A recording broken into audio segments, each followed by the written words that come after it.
আমি একটা বোকা মেধাবী মেয়েকে বিয়ে করেছিলাম আমার পছন্দের। আমার মা বাবাও তাকে খুব পছন্দ করত। সে দেখতে খুব সুন্দরী ছিল।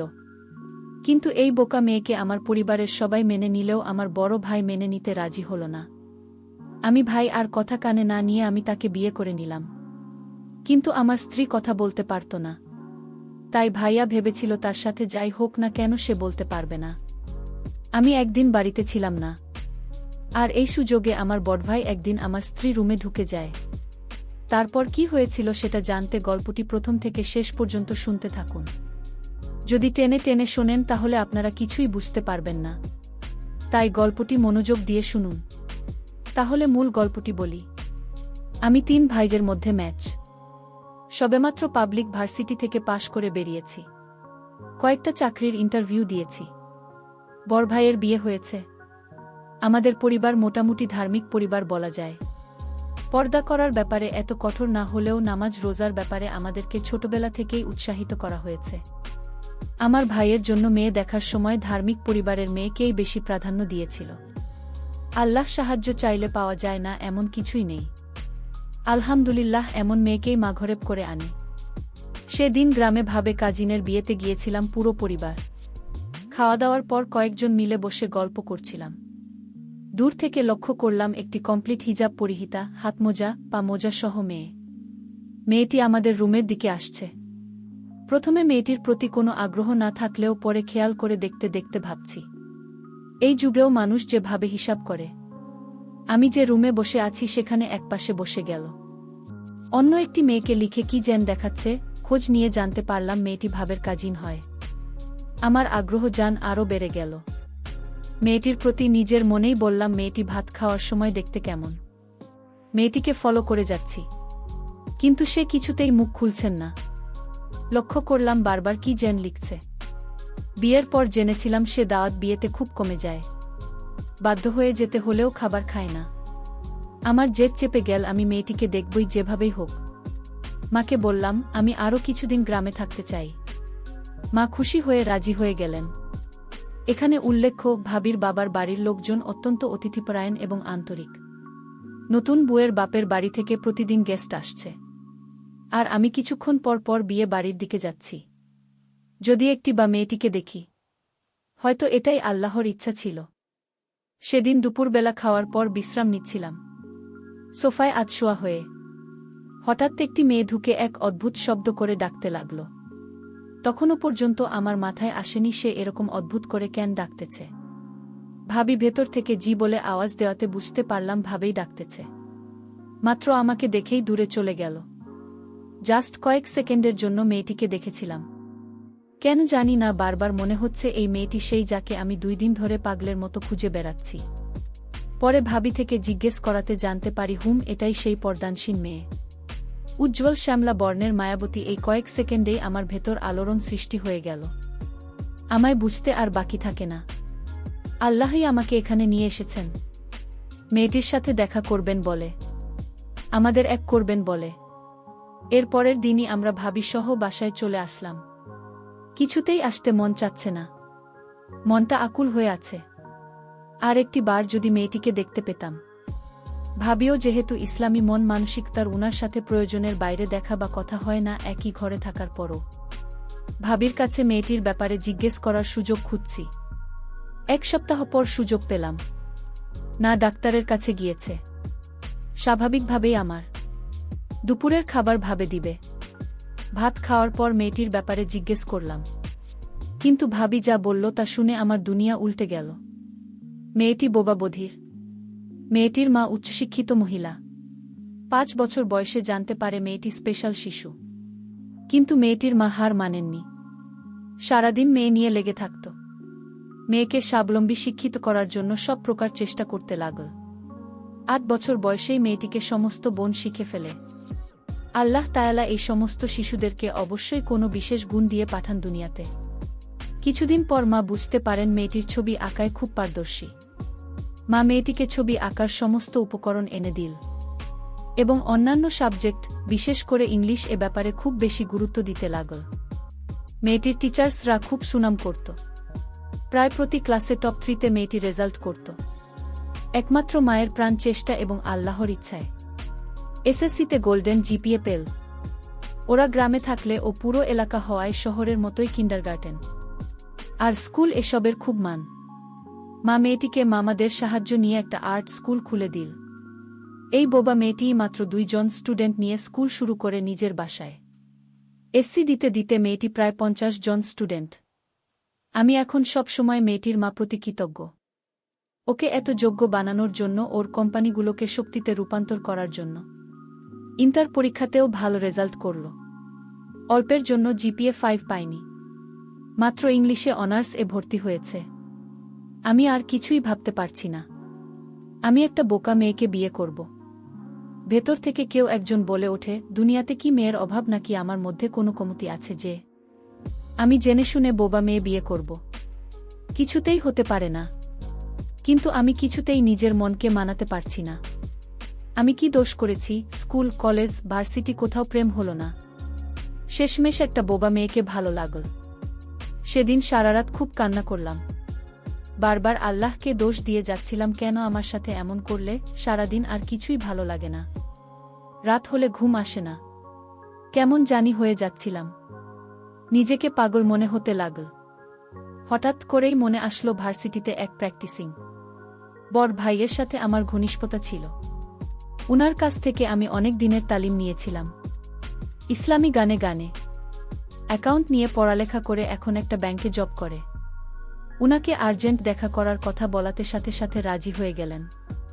এমনিতেই অত্যন্ত ভালো মানুষ, তার উপর আমাকে অত্যন্ত স্নেহ করেন, ছোট ভাইয়ের মতো। দিনের জটিল অনেক সমস্যার সমাধানও উনি আমাকে দিয়েছেন। পারিবারিকভাবে ধর্ম পালনের অভ্যাস থাকলেও ধর্মকে ভালোবেসে পালন করতে উনি আমাকে সহায়তা করেছেন, আলহামদুলিল্লাহ। বিকালে বসলাম দুজনে, কোনো ভনিতা না করে সোজাসুজি সব বললাম। ভাই যা বলল তাতে আমার সমস্ত চিন্তা দূর হয়ে গেল। অনেক রিল্যাক্স ফিল করছিলাম সেই মুহূর্তে। ভাই বলল, আমরা সবাই দুনিয়াতে পরীক্ষার জন্য এসেছি। দুনিয়া ছিল সাই কিছু নয়।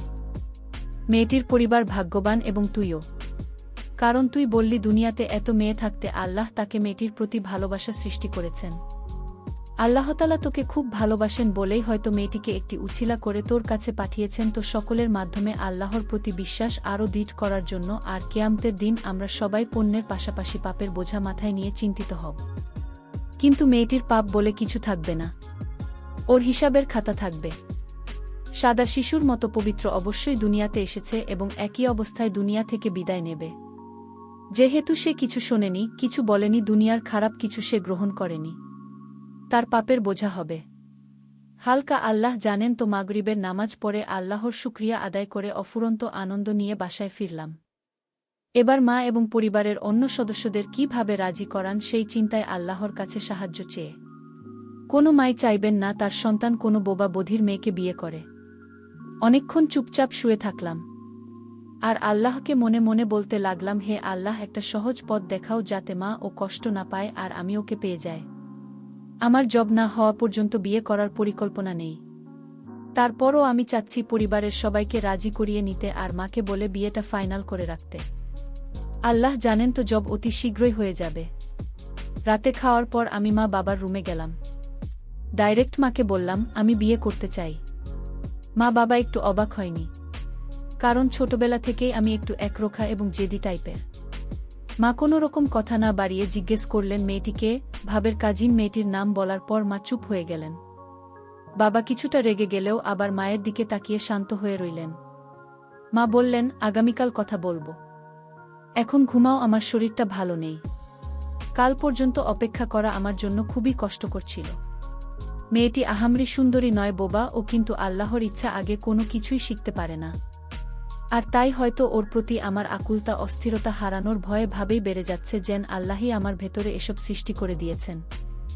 সকালে নাস্তার পর বড় ভাই বাবা সহ সবার উপস্থিতিতে মা খানিকটা গরম মেজাজ নিয়ে সবাইকে সব জানানোর পর বলল, এই বিয়ে হবে না। আমার কিসের অভাব, ছেলের জন্য বোবা মেয়ে আনতে হবে। সবাই যার যার মতামত দেওয়ার পর আমি ওই দিনই ভাইজানের কথাগুলোই ওখানে সবাইকে বললাম। আরও বললাম, না দেখে আমি খুব সুখে থাকব। আমার সুখ দেখে মানুষ ঈর্ষা করবে। তুমি মামির কথা সব সময় বলো না, কিভাবে মা আমাকে অপদস্থ করে। সেই হিসেবে বোবা হলে কি সমস্যা, মা এমনিতেই ঠান্ডা মানুষ। কিন্তু এবার বেশ রেগেই বললেন, মেয়েটি কারো সামনে আসে না, আওয়াজও শুনেছি, যেহেতু কথা বলতে পারে না। কি এমন দেখলে যে তুই শুধু ওকেই বিয়ে করবি? তাছাড়া আত্মীয় স্বজন কি বলবে? মা সুন্দর দিয়ে কি করবে? একটা দুইটা সন্তান হলেই সৌন্দর্য নষ্ট হয়ে যায়, কিন্তু ভালো আচরণ, ভালো মানসিকতা আর ভেতরের মানুষটা চিরজীবন থেকে যায়, আর সেটাই আমাকে সুখ দিতে পারবে। বিয়ের পর কয়েকদিন আত্মীয়রা বলাবলি করবে, সেই আত্মীয়রাই কিছুদিন পর সুখী অসুখী, সফল অসফল জীবন নিয়ে আলোচনা করবে। লোকেদের দেখানো কয়েকদিনের জন্য সংসার সুখের হোক আর দুঃখের হোক, তার সারা জীবন শুধু আমারই জন্য। তাছাড়া মেয়েটি মেধাবী। আমি আর কারো কথা না শুনে আমি একটা কাজী অফিসে গিয়ে বোবা মেয়েটিকে বিয়ে করে ঘরে নিয়ে আসলাম। আমার মা বাবা সবাই খুশি হয়েছিলেন, কিন্তু আমার বড় ভাই এই বিয়েটা কিছুতেই মেনে নিতে পারছিল না। আমার বড় ভাই ছোটবেলা থেকেই আমার ভালো দেখতে পারত না। আমার মা আমি ছোট বলে আমাকে একটু বেশি আদর করত, সেটা আমার ভাই সহ্য করতে পারত না। আর আমি একটা ভালপর দাসের মেয়ে এবং খুবই মেধাবী বোকা মেয়েকে বিয়ে করার কারণে হিংসা করত। আমি সেটা ভালোভাবে বুঝতে পারি, কিন্তু ভাইয়ের সামনে কোনোদিন কথা বলেনি। আমি ভাইয়াকে ভালো ভাবতাম, কিন্তু তার উপরে রোগটা খুব ভালো ছিল, ভিতরটা খুবই খারাপ ছিল। আমি সেটা বুঝতে পারতাম, কিন্তু কিছু বলতাম না। বড় ভাই বলে আমি আমার স্ত্রীকে বাড়িতে নিয়ে আসলাম। আমার বড় ভাই বলল, তোর এত বড় সাহস, আমাকে না জানিয়ে তুই একটা বোবা মেয়েকে বিয়ে করেছিস। আমি ভাইয়াকে বলছিলাম, ভাইয়া এই পৃথিবীতে সবাই মানুষ, এখানে এসে হোক বা কিংবা প্রতিবন্ধী, একই আল্লাহর সৃষ্টি। আল্লাহর সৃষ্টিকে যা পছন্দ করে না তারা মানুষ না, তারা উপরের দিকটায় মানুষ, ভিতরটা মানুষ। আমার ভাইয়া আমার কথা শুনে খুব রাগান্বিত হল। আমার স্ত্রী তখন আমাকে ইশারা করে বলল, জব রান্না করতে আমাকে বলল, মাথা ঠান্ডা রাখতে। আমি আমার স্ত্রীর কথা মেনে নিলাম এবং রুমে গিয়ে বিশ্রাম নিলাম। একদিন আমি বাসায় ছিলাম না, তখন আমার বড় ভাই আমার স্ত্রীকে বলল, আসলে আমি অন্যায় করেছি, তুমি আমায় ভুল বুঝ না, এই ধরনের কথা বলতে লাগল। আমার স্ত্রী কথা বলতে পারে না, তাই লিখিত আকারে বুঝিয়ে দিল, আপনার কোনো দোষ নেই, সব দোষ আমার এবং আমার কপালের, কারণ আমাকে দুনিয়াতে আল্লাহ পাঠিয়েছেন বোবা করে, এটাই আমার দোষ। আমি বাড়িতে গিয়ে দেখি আমার স্ত্রীর সাথে আমার বড় ভাই আলাপ করছে। আমি কাছে গিয়ে জিজ্ঞেস করলাম, ভাইয়া কি হয়েছে, কোনো সমস্যা? ভাইয়া তখন বলল, আরে না, কোনো সমস্যা না, আল্লাহ দূরে একজন নেতার স্ত্রী দিয়েছেন। আমার তো ভাইয়াকে সন্দেহ হলো, কারণ যে ভাইয়া গতকাল আমার সাথে লাগালাগি করেছে আর সে আমাদের ভালো উপদেশ দিচ্ছে, এটার পিছনে কোনো না কোনো কারণ আছে। আমার ভাইয়া তারপর রুম থেকে চলে গেল। পরের দিন আমি সন্ধ্যায় বাড়িতে ফিরলাম। ফিরে দেখি ভাইয়া আমার স্ত্রীকে কি যেন ইশারা বলছে। আমার স্ত্রী কথা বলতে পারে না, আর তাকে ইশারায় বোঝাতে চেয়েছে। আমি বাহির থেকে তাদের এই দৃশ্য দেখতে পেলাম। আমার মনে আরও চিন্তা বেড়ে গেল। ভাইয়া আমার স্ত্রী রুমে বারবার কেন যায়, এটা তো আমি কিছুই বুঝছি না। আর তার সাথে কি কথা বলে? আমার স্ত্রীকে আমি লিখিত আকারে জিজ্ঞেস করলাম, আচ্ছা আমার ভাইয়া কেন তোমার কাছে আসি, কি বলতে চাই, তুমি লিখছ বলে দাও। সে তখন আমায় লিখে উত্তর দিল, ভাইয়া তাকে এটা বলতে চেয়েছে, তুমি খুব সুন্দর, তুমি খুব ভদ্র, তোমার মতো মেয়ের কোনো তুলনা হয় না। মানে আমার প্রশংসা করেছে তোমার ভাইয়া। আমি তো তার লেখা দেখে অবাক যে ভাইয়া গত কয়েকদিন আগে আমার সাথে খারাপ ব্যবহার করত, আজ সেই ভাইয়া আমাদের সাথে ফেরেশতার মতো আচরণ করছে। আমি তা দেখে আমার মনে কৌতূহলের সৃষ্টি হয়েছে। আমি আমার স্ত্রীকে আজ বললাম যে তুমি আমার ভাইয়াকে আমার রুমে আসতে দিও না, আমার কেমন জানি মনে হচ্ছে ভাই, আর এই রহস্য আমার কাছে ভালো মনে হচ্ছে না। যাই হোক, পরের দিন আমার এক বন্ধুর বাবা মারা গেছে। সে আমার ফোন করে বলল আমাকে যেতে। আমি আমার স্ত্রীকে বলে গেলাম, আজ আমার ফিরতে দেরি হবে, বেশি রাত হলে খাওয়া দাওয়া সেরে ঘুমিয়ে পর। সে বলেছিল ঠিক আছে। আমার ভাইয়া তখন আমার স্ত্রীর কাছে এসে বলল, শোনো, আজ তোমার জন্য একটা গিফট নিয়ে এসেছি। আমার স্ত্রী বলল, না, আমার কোনো কিছু লাগবে না, আপনি চলে যান। সে আমাকে ইশারায় বলে দিল সে গিফট নিতে পারবে না তার স্বামীর অনুমতি ছাড়া। আমি তখন লিখিত আকারে তাকে বললাম, এই গিফটটা রাখ, আমি কি তোমাদের পর? তুমি আমার ছোট ভাইয়ের স্ত্রী, তুমি তো এই পরিবারের একজন সদস্য। আমার স্ত্রী তখন লিখিত আকারে বড় ভাইকে বললেন, আপনি গিফট নিয়ে আসছেন, কিন্তু আমার স্বামী বাড়িতে যখন থাকবে তখন। আমার তখন খুব রাগ হচ্ছিল, কিন্তু রাগ করলে কি হবে, বরং আমার লস হবে। আর তাই আমি খাবারের সাথে এমন একটা জিনিস মিশিয়েছিলাম। আমি তখন আমার বন্ধুর বাড়িতে, এখনও লাশ দাফন করা হয়নি। রাত প্রায় 10টা যাচ্ছে। এর মধ্যে বাড়িতে আমার মা, বাবা, আমার বড় ভাই এবং আমার স্ত্রী রাতের খাবার খেতে বসল। তার আগে আমার স্ত্রী আমাকে ফোন করেছিল, তোমার আসছে কয়টা বাজবে? আমি বলেছিলাম আমার আসতে অনেক দেরি হবে। তুমি মা বাবাকে নিয়ে রাতের খাবার খেয়ে নাও, খাওয়া দাওয়া সেরে ঘুমিয়ে যাও। কিন্তু আমার স্ত্রী জানত না খাবারের সাথে কি মেশানো ছিল। আমি আমার স্বামীর অনুমতি নিয়ে খাবার খেয়ে নিলাম, মা বাবা এবং তার বড় ভাইকে নিয়ে। তার বড় ভাই আমার খাবারটা আলাদা রেখে দিল, সেটা আমি বুঝতে পারছিলাম না। আর আমি খেয়ে নিলাম। ভাত খাওয়ার কিছুক্ষণ পর আমার শরীরটা অনেক দুর্বল লাগছিল। আমি আমার রুমে গিয়ে দরজা লক করে ঘুমিয়ে গেলাম। তারপর আমার বড় ভাই আমার রুমে প্রবেশ করল। তারপর আমার গলায় থাকা স্বর্ণের হাতা খুলে নিল। আমার স্ত্রীর কানে পড়ে থাকা অনেক দামি স্বর্ণগুলো আমার ভাই চুরি করে নিল। আমি বাড়িতে আসলাম, এসে দেখি রাত প্রায় 1টা বাজে। এসে দেখি আমার স্ত্রী ঘুমিয়ে আছে। আমি তাকে ধীরে ধীরে ডাক দিলাম। আমার স্ত্রী, নামটাই বলা হয়নি আপনাদের। আমার স্ত্রীর নাম ছিল সাইমা। যাই হোক, আমি আমার স্ত্রীর কাছে গিয়ে তাকে ডাক দিলাম, সাইনা ওঠো, আমি আসছি। আমি আবার ডাক দিলাম, এই সাইমা, তুমি শুনছ না? আমি তোমাকে ডাকছি। এই উঠ। সাইমার কোনো সাড়া শব্দ পেলাম না।